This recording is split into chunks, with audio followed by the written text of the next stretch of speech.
On today's Chasing the Game, we have Anthony Wayne girls head basketball coach Chandler Adams. We talk with him about taking over the program this offseason and his career as a coach. Chasing the Game starts right now.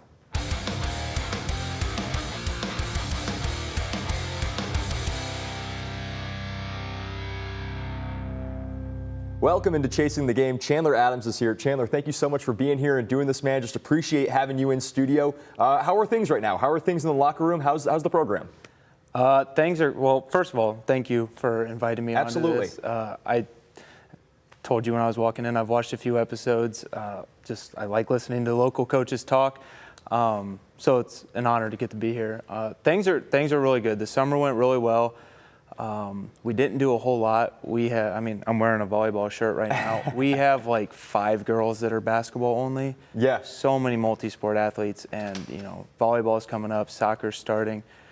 Tried to get everything front loaded in the beginning of June, but it went really well. Yeah. Things were flowing. What's that like being at a big school, and I guess this is even at small schools too, where you have people who are like multi-sport athletes, and it's almost like you're having to fight for their time and attention. Does it feel that way as a coach, where I know you got some great athletes who also do volleyball, also do softball, also do these other things, and then you have to try to get them engaged in the summer so when it rolls around in November, they're hitting the ground running. Does it feel that way as a coach, that you're having to try to fight for their time a little bit? I don't know if fight for the time is the right way of phrasing it, but I definitely, when I took over the job, the elephant in the room was Leah Pike's a volleyball girl. Mm-hmm. What is her commitment level going to be like? Mallory had expressed interest in coming back. Was that going to actually happen? And the way that Mallory did come back, she played this summer. The way that those two led on the floor, and in timeouts or between games, they came to Tiffin with us, left after 2 games, drove over 2 hours to go to their volleyball practice. So I definitely thought there was going to be more of a fighting for the time. We got these 2 really good athletes, but they're volleyball players. They showed nothing but dedication to their teammates and to us as a staff, and driving wherever we made them go, and then coming back to practice, and then they got to go to nationals in Dallas. And so I thought I was going to have that problem, but the girls just work so hard and they're so selfless that they just kind of go to everything and wear their bodies down. Yeah, the hard work, doesn't surprise me at all. I'm sure the grind is just, you feel it in the summer, just doing everything. People think that summer's like this time where you slow down, but really it's the time where you do probably more work than you've ever done, because there's all sorts of free time. People want to make the most of it that they can. What's that like for you as a coach? I'm sure you're a teacher, you're in education at Anthony Wayne. What's the summer like for you? So my summers the last few years have been awesome. I was just the JV coach, kind of in charge of some of the strength and conditioning when Troy wasn't after Troy was done, after the first few years. So my summers were super relaxing. I'm like, this is the easiest thing in the world. This summer, I've probably sent one of my assistants, our JV coach, Rachel Minor, probably sent her 4 sidelines out of balance plays. Like, what do we think about this? And I sent my freshman coach, who's going to help us with blobs, 7 or 8 blobs. What do we think about this? It's just every time I see something, getting it, talking to the staff, trying to figure out what we're going to do for this season. And it has been nice to kind of take a step back. Our basketball summer is over now, just kind of opening up the gym for girls to come shoot and being able to really decompress and think, what do I want our offense to look like? What do I want our defense to look like? So the last few weeks has been pretty relaxing, but the beginning of June was, all the coaches were sick. The players were sick because our bodies were just so tired from the school year, and then we went right back into a full basketball season. So they're a lot less relaxing now, but still, this is just such a dream come true. It's not even, hard work to be doing this. It's just fun. Well, that's great to hear. What was the process like to become a head coach of the girls basketball program? Take me through that, because that was obviously a job that people really wanted. A lot of really talented people applied for that job. You're the one who got it. Just what was that process like? That process, I was actually at the high school musical, Anthony Wayne's high school musical, with my good friend Nick Drennan. And he said, look at your phone. And I had about 15 texts saying Jami Carter retired. And I was like, okay, I don't know. Not very interested at all. And then I got about 15 more texts that night. So finally I texted Jami and said, what the heck, dude? Call me. And so I talked to her the next day, and she expressed that she would like me to apply if I were interested. Still wasn't very interested. My now JV coach, which was their freshman coach, texted me saying she wanted me to apply. I was like, okay, I don't know. And then my varsity assistant, Andrea Donnelly, her husband is Ryan Donnelly, Anthony Wayne people, you might know him, kind of Mr. Anthony Wayne right now. I had a conversation with him in the hallway, and he's like, you tell your kids they got to be comfortable being uncomfortable all the time, and you're not going to go do this? And I just like stood there in the hallway, had a out of body moment, and I'm like, I'm going to have to go apply for this, aren't I? So Ryan Donnelly, who just won a first state championship in Anthony Wayne and since 2003, convinced me to apply for it, so I'm very happy that he did that. I was very upset at the time because I was just very comfortable and happy being the JV boys. But so that's actually what prompted me to do, is all those people, and then Ryan Donnelly kind of put the nail in the coffin. Hey, you got to do this. Yeah, that's probably a great endorsement when you have a guy like Donnelly, coming to you and being like, hey, you got to do this. Have the gears kind of constantly been turning for you since you got the job, just ideas about things that you can do for the program? Or are you sort of in this mindset of, okay, we just got to keep things kind of as they are because Jami had this thing rolling in such a great position that you just want to kind of keep things, the status quo? How do you sort of think about it? Yeah, that's it's honestly a super hard balancing act right now because there is such great tradition. I respect what Jami did and what those girls did so much, but also it is a really different team, and we are a lot faster but a lot smaller. We have a lot more depth, girls coming back out and things like that. So just from the coach's mindset, I would watch games last year, and I would never question what Jami would do because, as a coach, nobody knows the team more than the coach. But I would see a girl do a thing, and I'm like, oh man, they could really, expand that role. Like that player could really do something in that role. So from afar, I've just been watching the last few years, and so we're implementing some of those things that I, saw. I thought, oh man, Kennedy, Addie, and Corinne could pick up girls full court all game, and they won't be able to breathe. Lo and behold, we went to games this summer, and D2 coaches are like, who are those three girls? And it's not that Jami had them in the wrong role. It's that they weren't needed in that role at that time because Elise and Brooke and Leah and Mal and whoever, Sophie, took up so much of the court. But it's finding that balancing act of this is what Jami did really well to get this program to such a great spot. And then also the girls are so different now. The coaching staff is different. I'm much different than Jami. And I think that the girls are buying into that. Like, we got to keep some things the same. The competitive excellence during practice, that blew my mind. The first practice we had, like, not literally, but pulling girls off each other. Like, it was such a competitive environment that you could tell there was success before. So keeping those things, but also, adding in our own little things. So it is a hard balancing act, but I think that so far me and the staff are managing it pretty well. Yeah, what's the because you were the JV boys coach before this, what's it like going from boys to girls? Had you coached girls before in anything? No. So what was that like making the transition? Is there any sort of difference, or is it pretty much the same? Oh, there's a big difference. It is so much better. They listen better. They don't want to try to prove you wrong. I think they're honestly tougher. I mean, my biggest emphasis so far this offseason was charges. And when I said, how many of you have taken a charge? One person raised their hand, and it was Kennedy Hill. And I said, how many of you have purposefully taken a charge? And then everyone dropped their hands. So for 30 minutes, we worked on charges. And then every practice we had this summer, we worked on charges. At youth camps, we worked on charges. And the girls thought I was crazy at first. We went to Findlay team camp, and our varsity team alone in 9 games attempted 12 charges. And did you get all of them? No, because a lot of the refs would just kind of stand there, like very surprised. Because I've seen girls, drive down the lane, push off, the girl falls back, take a charge. We've got Kennedy and Addie and Corinne sliding over and setting up and taking a charge, and Mallory Pike was taking a charge. So when you have these players that are this good, our varsity starters are taking charges.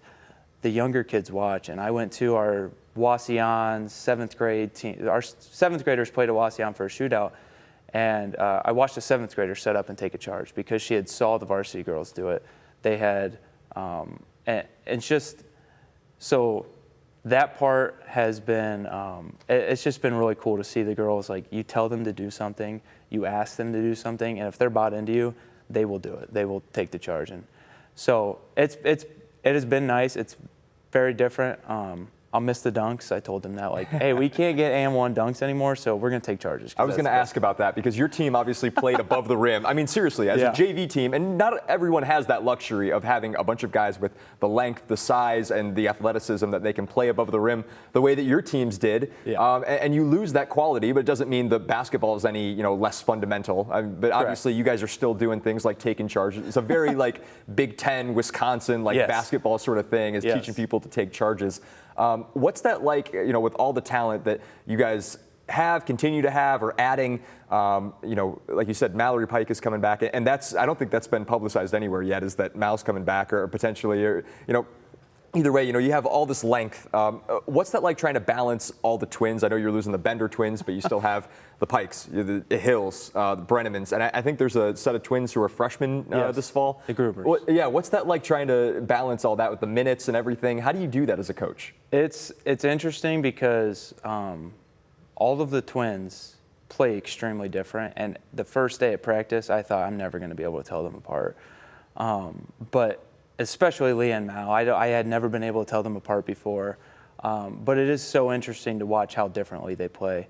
And I think it's something that we want to, as far as managing all the girls, it is difficult because we have truthfully I think 12 girls that could play varsity rotation this year, and anyone that's ever coached a basketball team knows that playing 12 girls or 12 boys is extremely hard. There's no flow. So this summer, girls will separate themselves and things will shake themselves out. But the amount of weapons that we have that we can just throw at somebody, we're never tired because we have so much depth. That has been a big blessing. I did not realize how deep this team was going to be. So that's just been a nice surprise for me. Yeah. Is there a challenge to try to keep the people, further down on the depth chart, like engaged in that process still? Once you get to like 10, 11, 12 on that depth chart, because I feel like as coaches, you try to find like your core of like 8 people. You have your 5 starters, you have the 3 that come off the bench.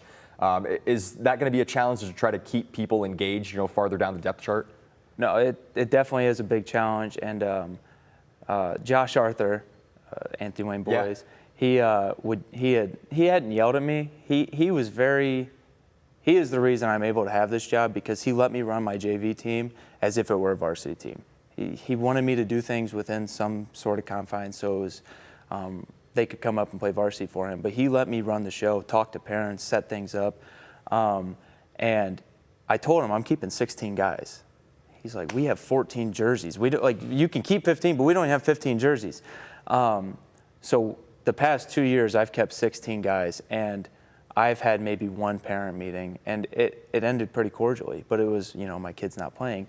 And so I think I just love keeping a big team. The energy's great. Our bench this summer for the girls was fantastic because you have so many girls there to celebrate. It is a challenge. Mark Studi, my assistant, he's coming with me from the boys' side, and that is basically like his full-time job is keep everyone engaged. He is the most ultimate glue guy I've ever met. I couldn't stand him when I first met him. When I started coaching with him, I'm like, why are you so happy all the time? Like, it's time to lock in and get serious. And the kids just flock to him. And every coach that's around him is happy.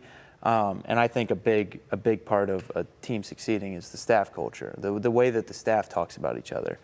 And Studi just does such a great job of keeping those kids that are on the end of the bench locked in. I mean, this summer, he had the 3 or 4 girls that didn't play a lot sitting right beside him, talking to him the whole time, chuckling with him.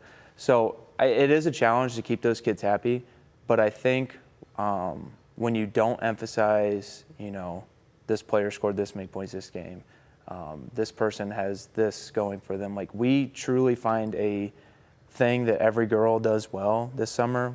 I've done it with the boys in the past, and we credit them for that. So it is a challenge, but it's a super important thing for me to have a big bench, a deep bench, and mostly for the camaraderie of it. Like, you should be celebrating. I don't care if you're down 5. Celebrate when someone hits a big shot. So that's a big thing that we're going to emphasize, and something that's a little bit different than what Jami did, and it's a little bit different than what Josh did with the boys. So I might be sitting at this chair next year saying I was crazy, but we're going to go down, or I'm going down with the ship if I am. Yeah, isn't it crazy how Jami stepped down, Josh stepped down? I mean, you had these guys. It really was a changing of the guard this season. Do you feel like maybe you would have been in the mix for that job? I'm sure. I mean, you were involved in the program the last 2 years. I mean, did you think about what could have been maybe? As soon as Josh called me, and we talk often. Josh had called me a few days before he resigned, and he's a little choked up and told me about it, and he apologized because he's like, I thought I could have gave this to you one day, and for about 30 minutes, truly for about 30 minutes, I was upset. Like, man, I could have had that job. And then after 30 minutes, I called my assistant Studi, and I was like, no, I want this girl's job. Like, I have zero regrets right now. I went for a walk, cleared my head. So for about 30 minutes, I was like, oh man, I could have been the boys coach. But I think it's one of the biggest blessings ever, because so far this summer, the way that the girls have worked, the respect they've shown me, the staff that we've built, I truly could not be more happy to be the girls coach. But for 30 minutes, it definitely did mess with me. I was, in kind of a tailspin, like I was right there. Yeah. So it was a feeling that I had, but now, man, just happy to be a part of the girls program. Yeah, and then obviously they hired a new coach, Coach Geisel. So it sounds like everything kind of worked out in the way that it did. You guys have obviously a very competitive schedule. You guys are playing all sorts of the NLL. How do you sort of prepare for that? Are you already thinking about those opponents coming up? Yeah, I maybe went a little bit overboard, and we'll see. But I, watched the game against Winton Woods last year, and I talked to Jami, and I said, the only way we beat Winton Woods is if we play teams built like Winton Woods earlier in the season. So I went and scheduled those games, then got to watch those girls play this summer. We've got our work cut out for us. We play Brush. And Brush, if you see this, I'm not giving you any locker room things. Our girls are excited to play you. I watched those girls play and thought, holy cow, and went and looked at their roster, and it's just, they're loaded. So we went and scheduled a really tough schedule, but it's because I truly think that these girls are talented enough to get back to the Final Four, and that's what our mission is. We're going to focus more on the process of getting there, which is having that relentless effort in practice, having that competitive excellence, which they do both those things. But I think we focus on that, play a really tough schedule, and get the girls used to losing again. They're not going to win every game by 40. We had to kind of go through that this summer a little bit. But, we still turned some heads this summer, and I think the girls gained some confidence. We beat a couple really good teams, and their looks were kind of confused, shocked. They're confident, but I think that getting those wins under our belt without Elise and Brooke and Sophie were huge. So, the NLL is tough. I watched Perrysburg play. They're tough. And Northview, they're tough. So it'll be interesting, but we do have a really tough schedule. The girls are ready for it. The ultimate goal is get back down there and try to finish it this time. It is a really interesting place to be in as a coach, where you guys are still going to be very good. Obviously, you're very talented. You're just not going to win games by 40 the way that you did last year. So it's just an interesting place. Very few coaches, I think, are in that position. What do you make of the new divisions? Obviously, basketball has expanded to 7. You've not coached in an OHSAA playoff game, if I understand it right. So are you kind of looking forward to that, to do high school playoff basketball? I am. Unfortunately and fortunately, Division II in our district and regional is superb. I obviously Pick Central is in D1. Mag played up in D1 last year, but Division II is loaded. Winton Woods, Big Walnut. I'll put us in that mix. North Olmsted.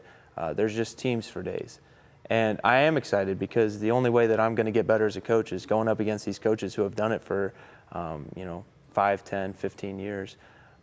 So I am excited, definitely nervous too. Like I tell people all the time, when people say they don't get nervous before a game, they're either built way differently than I am, or they're lying. I get nervous, but I think that's a good thing, and I think it's good for the girls to know.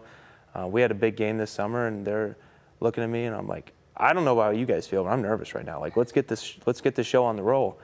Let's get this. Yeah. Like, I just, I think it's good for them to see that vulnerability, and I care so much about it that they get nervous too. So they need to know it's okay to be nervous, but you still got to prepare. And then once the game starts, your nerves will go away if you're prepared. Yeah. Did you always want to be a coach? Was that always kind of the plan after your playing days, or what did you want to do? So when I was in high school, I played for so many great coaches. My uncle, Larry Clark, was our varsity assistant. That's who the Perrysburg Junior High gym's named after. My varsity coach got Coach of the Year in 2016, took us to a state championship.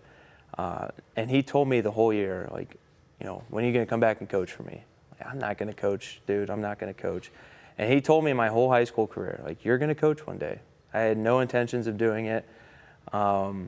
Decided to go into education. I emailed John Snyder, said, look, man, I'll volunteer. Just throw me in somewhere. And he emailed Josh and Jami, and Josh called me that day, and it's just, I have not left the gym since. And I don't know if my wife appreciates that or not, but it gets me out of the house. Absolutely. Well, it sounds like it's doing pretty well for you. So, Chandler, thank you so much. Appreciate the time, man. Good luck to you guys this season. It sounds like you're going to have a really talented team, and you guys should be doing pretty well, in year one. Hope so. Absolutely. Hope so. Thank you for having me. Absolutely. All right. Well, that's going to do it for this episode of today's Chasing the Game. Be sure to check out our other episodes on the WTOL 11 Plus app. You can also check us out on YouTube and on Spotify. We'll see you guys next time.